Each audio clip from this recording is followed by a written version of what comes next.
Welcome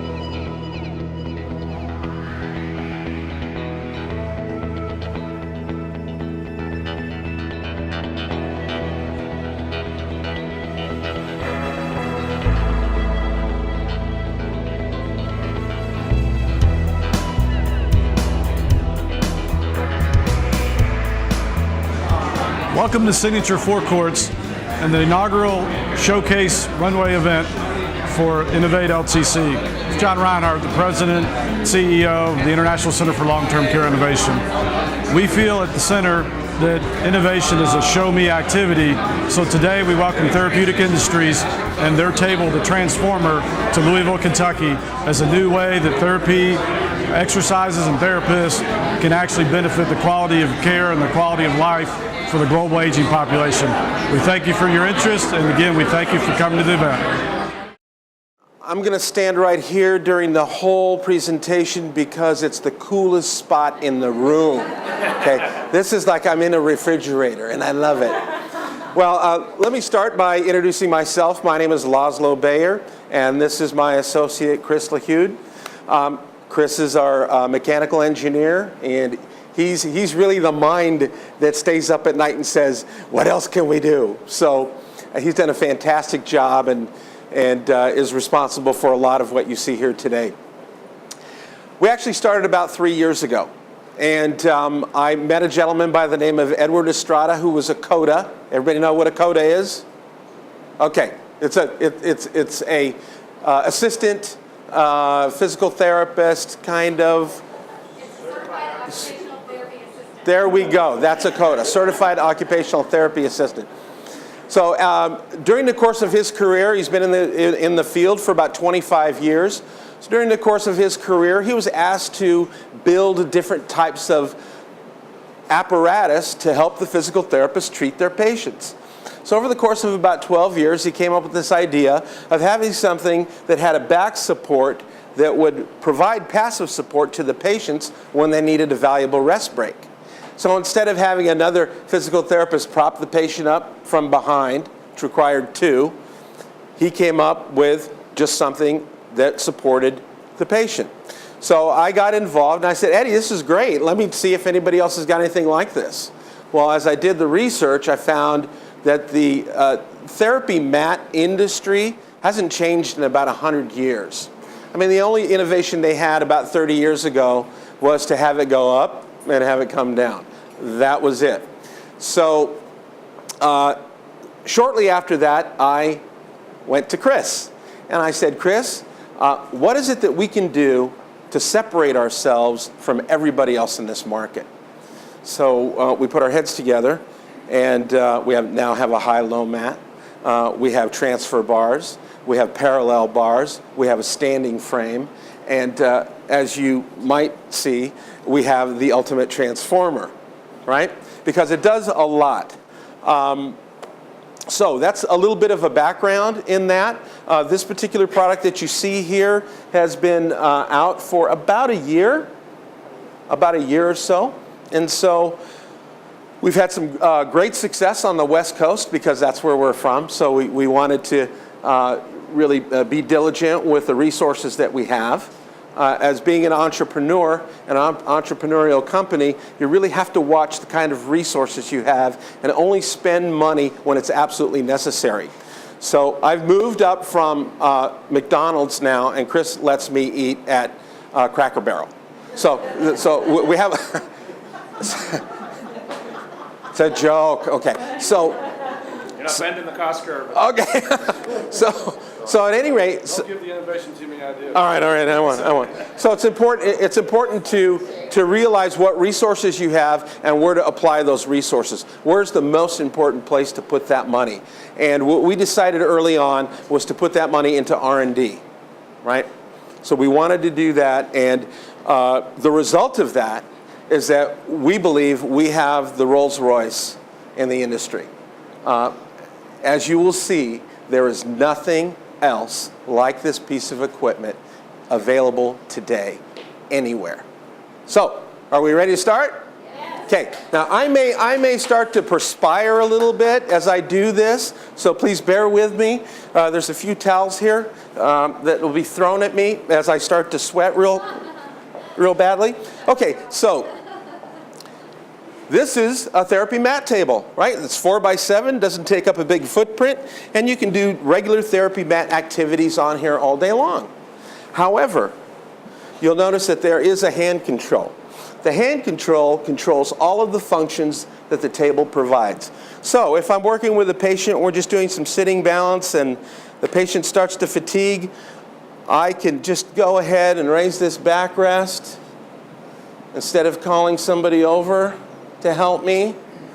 I'm going to raise this up with a wonderful Linac actuator, and I had to throw that in there. Okay.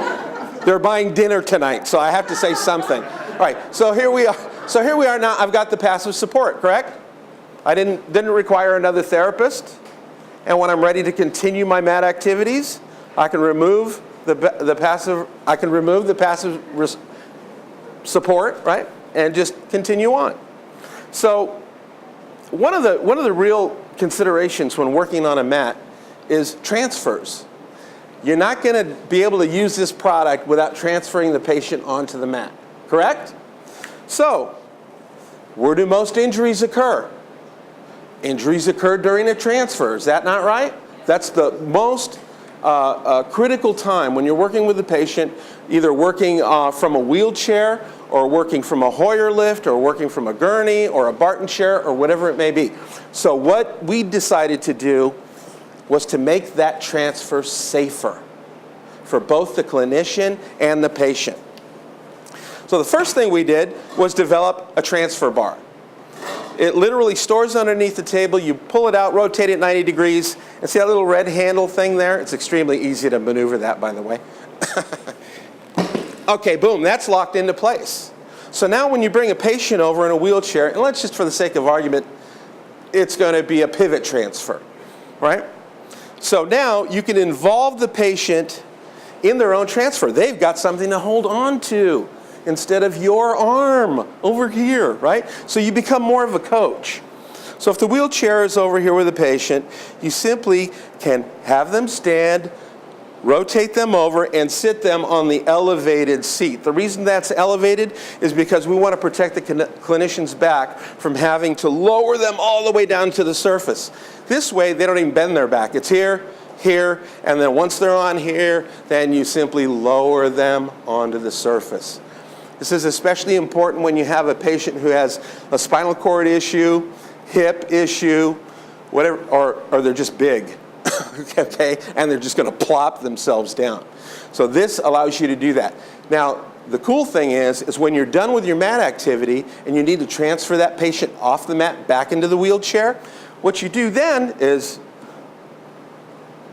you raise them up. You don't pull them up. Raise them up into a 3/4 or 45-degree position. Now they can easily stand up and be pivoted back into the wheelchair. Okay, does that make sense? So now what we're doing is we're doing a couple of things. We're protecting the clinician, right? These guys are America's most endangered species. They are. In reality, they are. You know that the nursing population is going to be cut in half in another, 5, 10 years maybe? So clinicians are very, very important. So we want to protect them because if they get hurt, right, then they can't provide the kind of quality care at 100% if they're working in pain. So this is a primary concern to us, this population. Now, we've got this one bar, right? So we just said, well, good things come in twos. So good things come in twos. So anyway, here we go. Any of you have twins? Twins? Raise your hand. Twins? Good things come in twos, am I right? Okay. So now we have another transfer bar. You'll notice that the transfer bars have numbers etched into the chrome. The reason that is that's going to allow you to set these transfer bars in an equal distance, right? So you don't have to guess. There it is. It's just right there. So now, Traditionally, what I've seen in skilled nursing facilities and really rehab facilities in general is that they'll do sit-to-stand activities out of the wheelchair over with the parallel bars, normally. And a lot of patients like to do this, right? Well, that's not what we want them to do. We want them to push up and then gain their balance. That's the correct way to do sit-to-stand. There's a few problems with the wheelchair and the parallel bars. Number one, the wheelchair wheels have to be locked down. And if you're going to work in a safe environment, there should be a PT or somebody from the staff behind the wheelchair. Then you have to have another person in front of them to make sure that they're not going to fall. Well, doing sit-to-stand here allows you to work independently in a really safe environment. So now the patient can do sit-to-stand, and they have something to hold on to.